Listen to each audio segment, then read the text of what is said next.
Tere tulemast tagasi meie töö- ja karjäärimessi 3. päeva viimane ettekanne on hetke pärast teie päralt. Tõsi küll, homme on ka veel mess, aga see on juba töötoad ja ettekanne kui sellist meil rohkem ei ole. No üks asi, mida öeldakse, on see, et kui sind pole pildis või sotsiaalmeedias, siis sind pole olemas. Mulle tundub, et sama põhimõte käib umbes selle digiajastu ja digitaliseerimise kohta, et kui sa oma tegevust või oma äri oma tööd ei digitaliseeri ühel või teisel moel, siis sa justkui jääd rongist maha. Järgmine ettekanne siis ongi meil teemal, et kuidas tootmise digitaliseerimist alustada. Ken Varik, kes oli meil ka eelnevas paneeldiskussioonis, üks diskuteerija, juhatab meil sel teel. Nii et Ken, palun. Aitäh, Hannes. Tere päevast ka minu poolt veel ja mul on suured tänud, hea meel, et olete tulnud kuulama seda. Ja mis ma siis räägin, et millega arvestada enne digitaliseerimise algust ja millised on digitaliseerimise eeldused, et palju räägitakse sellest, kuidas siis digitaliseerida ja mis teha, aga ka selleks on vaja väike eeltöö teha, et see võimalikult valutult läheks. Aga endas siis, et olen ATMX Grupi asutaja ja ligi 20-aastase kogemusega tööstusettevõtete automatiseerimisel nagu. Peakontor on meil Tartus ja kliendid on siin üle Euroopa nagu. Mis me siis teeme? Et tööstus tarkvara lahendused, kasutame selleks Inductive Automationit ja Siemensi tarkvara ja võib-olla selliseid suuremaid asju, mis meil siin töös ja tehtud on kuskil 1200 töötajaga teha selle siis selline tootmismonitooring, on õige öelda. Siis on meil robootikalahendused, kasutame selleks Fanuki ja Techmani roboteid, on roboti ja Joolini haaratseid ja robotaisi laoroboteid siis kaubaaluste liigutamiseks. Ja tööstusautomaatika lahendused, selleks on siis Siemens, Weidmüller, SICK, kõik on Saksa tootjad ja nende abil me siis automatiseerime erinevaid protsesse. Aga see selleks. Siin on siis väike kliendipilv meie klientidest, kellega me täna toimetame. Ja siia juurde võib-olla siis näiteks ka ühe video, et saab parem ülevaate, mis me siis tegelikult teeme.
Siin oli siis lühike tutvustus, kus me teeme või mis me teeme ja näeme siis edasi. Et miks siis digitaliseerimine selline päevakorra teema nagu on, et peaks esitama omale küsimus, et kas emotsionaalselt ja või füüsiliselt katki olevad võtmetöötajad on piisav argument, et oma tootmises midagi muuta. Või teine asi, et kas kogu aeg tulekahjusi kustutades jääb aega ka mõelda ettevõtte arengu peale. Et need on kindlasti sellised kohad, mis kui digitaliseerimisse sisse hüpata ilma nende küsimuste peale mõtlemata, siis juhtub palju ebamugavaid asju, ütleme niimoodi. aga et kui soovid digitaliseerida, siis 2 olulist lähtekohta. Selleks ongi siis aus analüüs, kas töökorraldus ja protsesside juhtimine toimivad jätkusuutlikult ja ettevõttes peab olema product owner ehk siis teadlik tellija, kes teab, mida tellida või kuidas see siis oma ettevõttes realiseerida nagu. Ja digitaliseerimine esmalt algab siis teadvustamisest, mis on olemas, milline on olukord täna, millised on võimalused ja millised neid teile sobivad.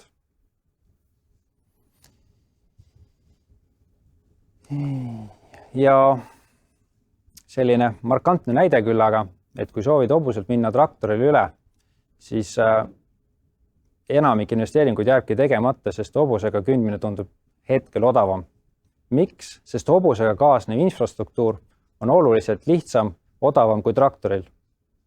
Ja kui te soovite traktori peale üle minna, siis on vaja teada, mis selleks vaja on. Esiteks on teil vaja traktorijuhti, siis on teil vaja teada, et traktoril on ka kulub mingit kütust, siis keegi peab seda traktorit ka hooldama, kas on olemas partner, kes seda teeb või teete seda ise. Ja kogu selle asja juures, isegi siis, kui tundub, et hobusega on ikkagi lihtsam teha, siis aga traktoriga künnate ära hobuse poole päevaga või poole päeva tööga.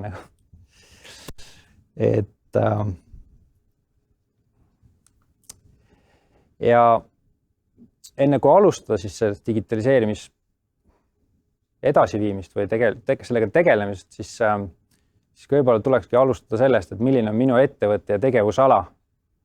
Et kas see ettevõtlusmudel on üldse jätkusuutlik, mis toimub turul täna üldiselt, millised on ettevõtte eesmärgid, mida soovitatakse saavutada, ehk kas digitaliseerida üldse on vajalik.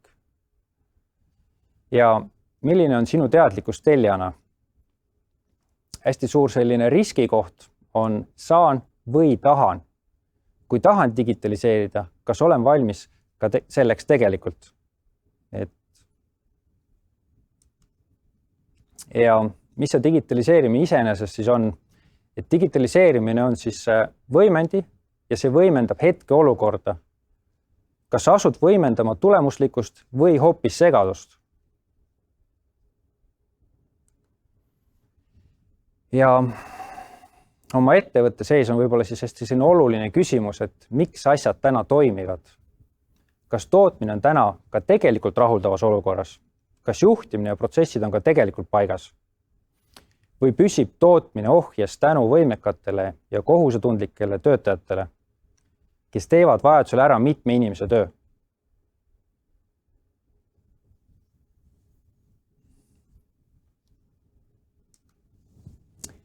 Ja siis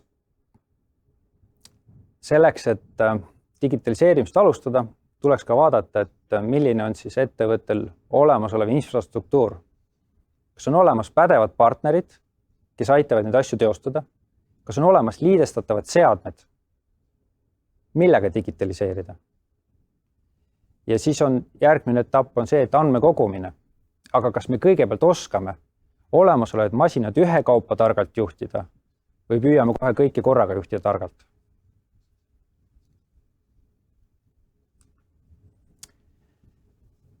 Mis on tegelikkuses digitaliseerimise motivaatorid ettevõtte sees? On siis täna eriti aktuaalne on tööjõupuudus, palgafondi kasv, tootlikkuse kasv, lühemad tarneajad, väiksemad partiid, inimesed soovivad teha rohkem väärtust loovat tööd. Loob väärtusi, digitaliseerimine loob väärtusi, mida ei saa otseselt rahas mõõta ja loomulikult aja kokkuhoid. Et aru saada,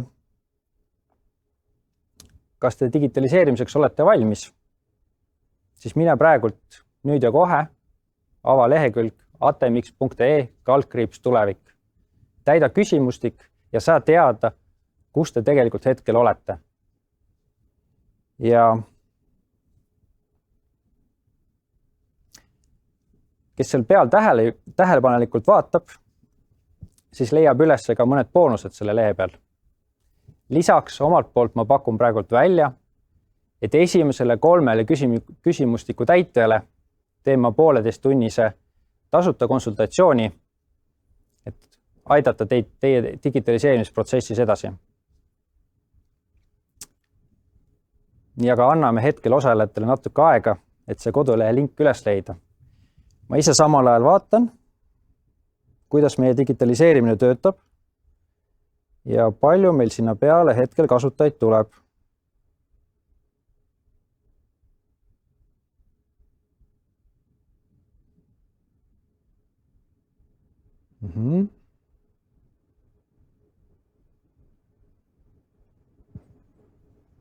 Siis teeme kohe digitaliseerimise ära.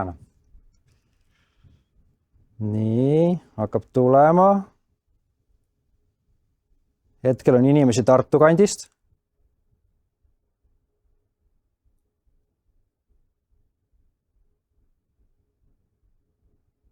Okei. No nii. Tallinn liitus meiega.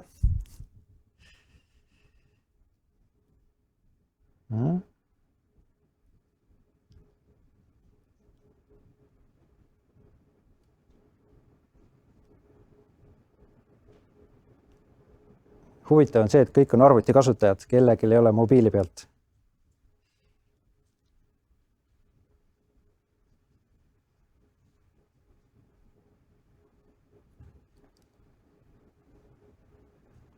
No nii, ma arvan, et me võime nüüd edasi minna, et kõik, kes on soovinud, on vast jõudnud juba selle lehe peale.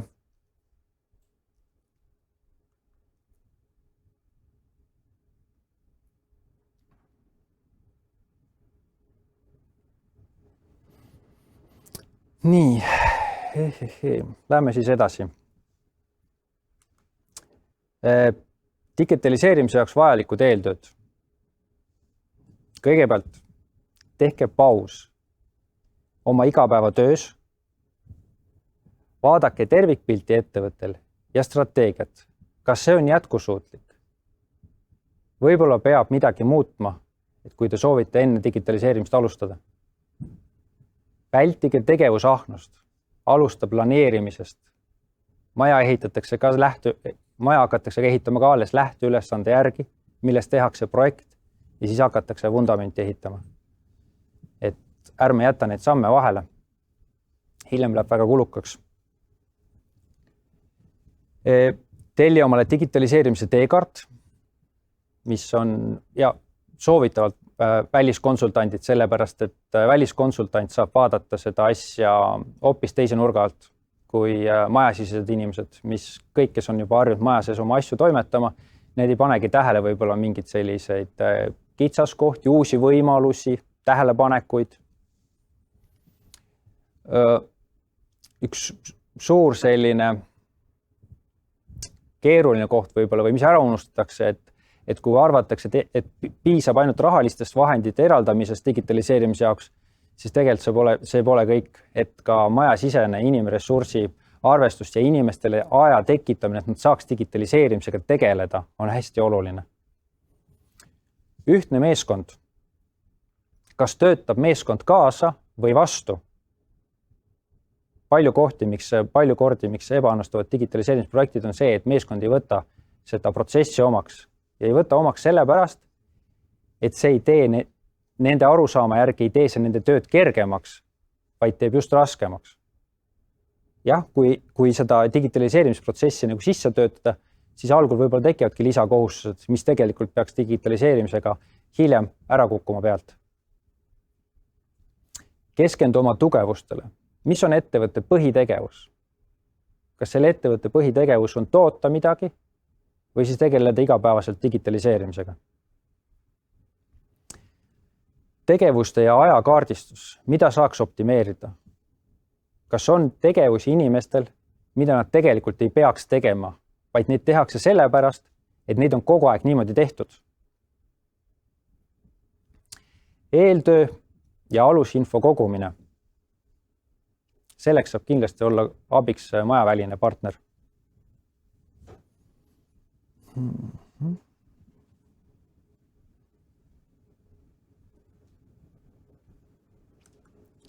Ja Vahekokkuvõtteks, enne ei ole mõtet digitaliseerida, kui ettevõtte äristrateegiad pole üle vaadatud, olulised eeltööd ja info kogumised on tegemata ja protsessid ei ole korras. Digitaliseerimise eesmärk on hakata võimendama korda, mitte võimendama segadust.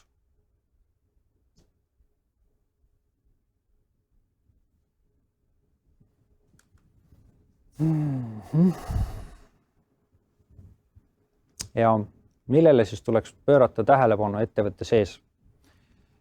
Töötajate oskuste komplekt ja koolitus. Vaja kohanemisvõimelisi ja nõuetekohaste teadmistega töötajaid. Sest digitaliseerimise käigus muudetakse teie tööprotsessi mingil määral. Töökultuuri muutus. Kuidas ühendada uus lahendus olemasoleva süsteemiga? Omandisuhe. Kas meeskond tunneb ennast protsessis osalisena või pigem kõrvale jäetud?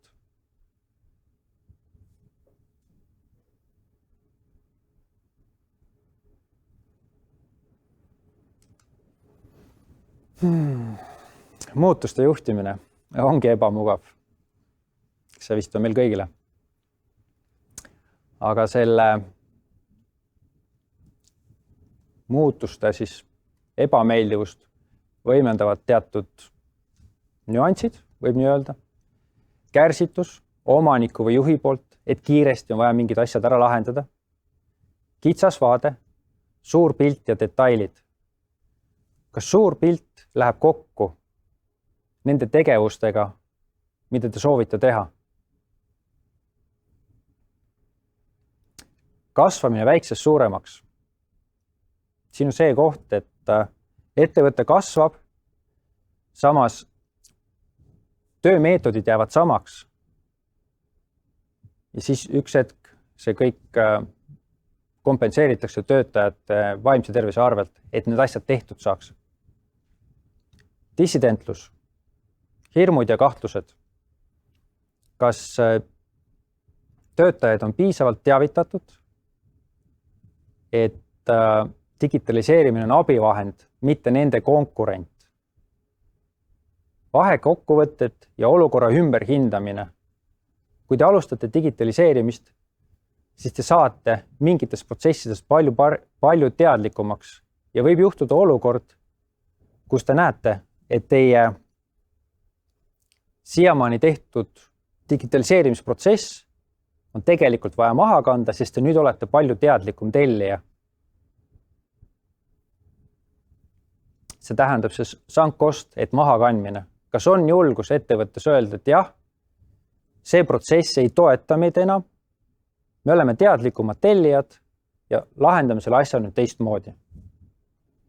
Hirmud ebamäärasuse ees ja erinevate olukordade tekkimisel. Et kas kardetakse lihtsalt seda, et keegi jääb tööst ilma või kardetakse seda, et uus töökorraldus läheb sedavõrd palju keerulisemaks, et sellega ei soovita kaasa minna.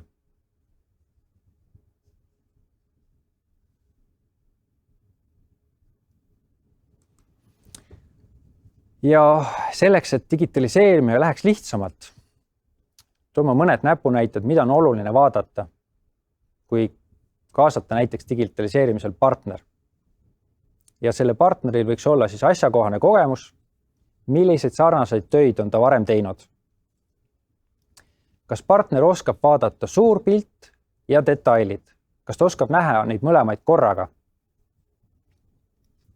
Siin on see koht, et kui konsultant teeb ainult seda, mida tellija tellis, siis tellija võib-olla tellis kiiremaid hobuseid, aga tootmisel on tegelikult vaja autot.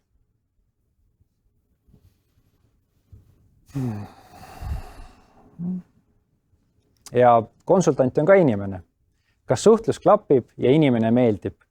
Sest digitaliseerimisprotsess võib kesta rohkem kui aasta. kas konsultant või väline partneril on julgust öelda, stopp, oodake, ärme enne seda tee, kui need eelnevad asjad on korras. Või minnakse lihtsalt vooga kaasa.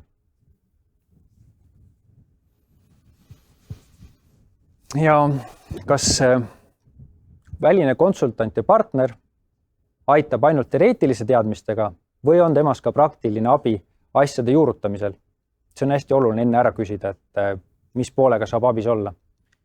Ja kes on need partneri poolt reaalsed teostajad, kes osalevad projekti teostamises?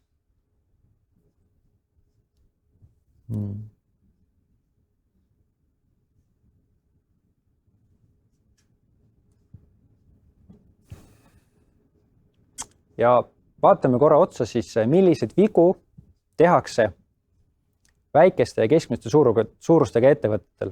Miks ma räägin väiksed ja keskmised? Sest nende töökorralduslikud meetodid on oluliselt teistmoodi kui suurtel. Ja see tuleb siit hästi välja nagu. Esiteks, rollid on täitmata, puudub product owner ja planeeritud ressurss, sest see digitaliseerimine pannakse kellegile lisakohustuseks, et palun tee see ära, selle juures andmata inimesele lisaaega ja lisaressursse, et seda asja teostada.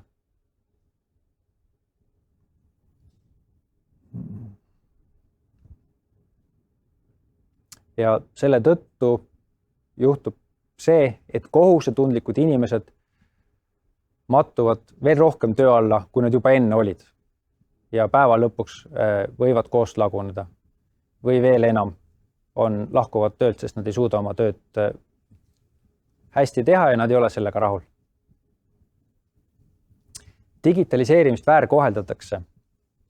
Ettevõtte sees pole aega eraldatud inimestele, kes sellega peaks tegelema. Ettevõtte kultuuri ja juhtimise puudujäägid, õigustamata eeldused ja ootused.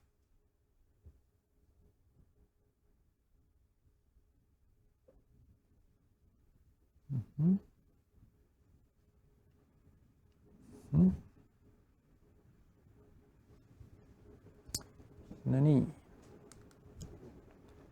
Luik, haug ja vähk. Iga osakond teeb oma digitaliseerimist. Aga kas need ka kokku sobivad? Finantsosakond teeb oma digitaliseerimist, tootmine teeb oma digitaliseerimist, ost teeb oma ja siis päeva lõpuks on kõik need asjad omavahel kokku vaja panna. Selgub kurb tõsiasi, ega nad hästi ikka kokku ei sobi küll. Ja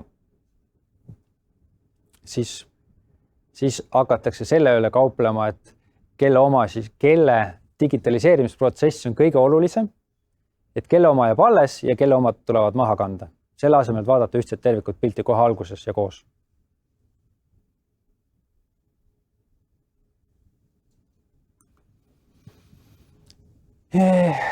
Pisikilplused. Kas tegevus on ettevõtte seisukohast üldse oluline?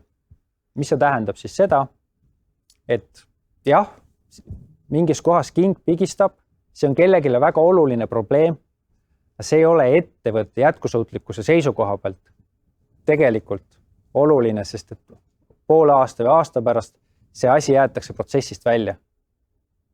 Aga raha sinna kulutatakse. Obsessiivne odava hinna tagaajamine. Kõige odavamate lahenduste varjatud kulud on tavaliselt kõige suuremad. Ja need varjatud kulud tulevad hästi välja black box ostudega. See termin võib-olla ei ole hästi lahti seletatud, aga see siis tähendab seda, et tellija tellib omale mingi seadme või tarkvara, mis on kinnine, mis ei ole liidestatav ja kui sinna on vaja sisse viia mingid muudatusi, siis sisuliselt kas ei ole üldse võimalik või on väga kuluka raha eest. Ja siis tuleb endalt küsida, et kui me ostsime black box seadme näiteks, siis kas sina omad seda seadet või omab seda hoopis tootja sinu eest? Ettevõtte sisene vajadus jalgratast leiutada. Lahenduste kasulik tööiga. Ostuhind ei ole lõpphind. kui kauaks seda lahendust teile jätkub ja millised kõrvalkulud tekivad juurde selle asja käikuvõtmisel või kasutamisel näiteks järgmise 5 aasta jooksul.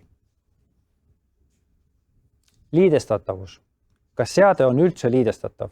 Kui te ostate oma tootmisesse seadmeid või tarkvara, kas see seade on liidestatav teie digitaliseeritud tootmislahendustega või jääb see pigem eraldi?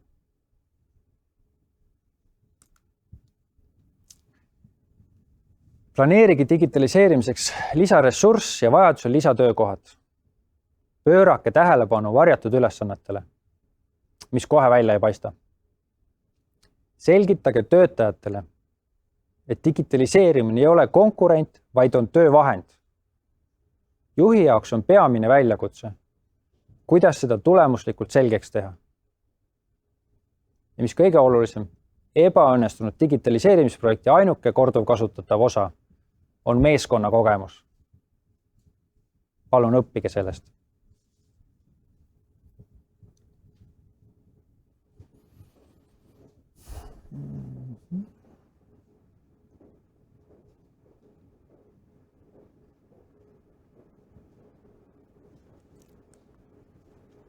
Ja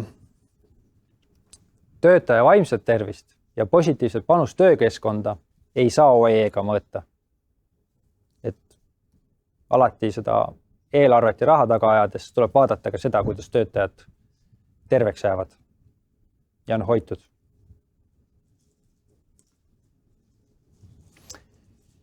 Ja kogu selle hirmu jutu lõpuks, kui oled endiselt seda meelt, et soovid digitaliseerida, siis alusta siit.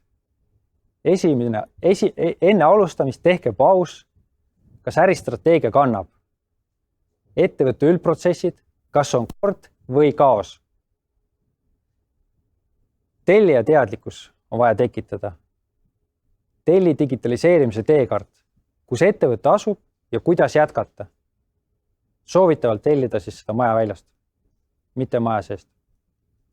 Ja hankige reaalajas toimivuse mõõdikud. Kommunikatsioon on hästi oluline selle digitaliseerimise juures. See on see, kas meeskond teeb koostööd või töötab vastu.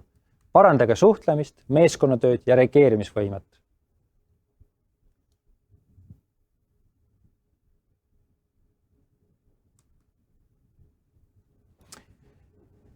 Pareto printsiip 80-20, mis tegelikult eesmärgile lähemale ei vii, palun kanna maha. Väldi black box oste. Nendega kaasnevad ainult varjatud kulud. Liidestatavus. Ärge oske seadmeid läbi segi erinevatest kohtadest eri liidestustega. Te ei osta ju omale tootmisesse Windowsi arvuteid, Maci arvuteid, Linuxi arvuteid ja siis olete mures, kuidas nad omavahel koos tööle hakkavad. Tehke vahekokkuvõtted. Kuhu olete jõudnud, mida teha teisiti, mida teha paremini. Ja pea meeles. Kõik muutub. Kui sõidate rallikatse puhtalt läbi, sõidate järelikult liiga aeglaselt.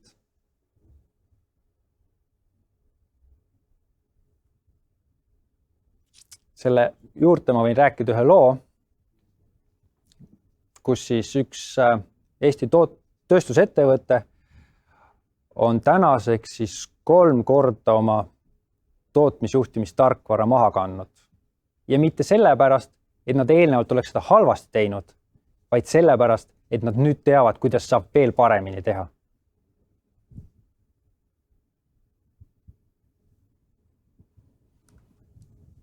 Ja positiivne näide digitaliseerimisest. Kas ainult töötaja või robot pluss töötaja? Selle lahendusele võidukoht oli see, et robot jääb tööle ka pauside ajal. See tähendab seda, et eelneva 7 tunni tööaja sees töötab seade täna 8 tundi. Lihtne tootlikkuse kasv 14,3%. Siit saate ise otsustada, kas tasub digitaliseerida.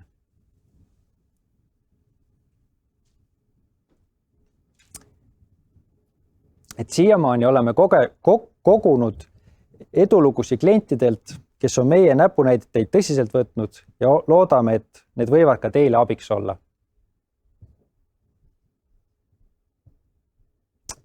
Ja siis räägime mõnest enda lahendusest ka.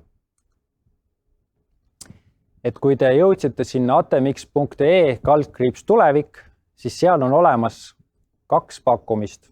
Üks pakkumine on see, et saate tasuta, esimesed 5 saavad tasuta proovida, kuidas teie tootmises see robot töötab. See on siis palletiseerimisrobot, mida saab mobiilselt liigutada erinevatesse töökohtadesse. Ja teine on siis SCADA platvormi tutvustus, kuidas tootmist kas monitoorida või juhtida ühest kohast. Esimesele 5 teeme teile demo. Aitäh, tänan kuulamast.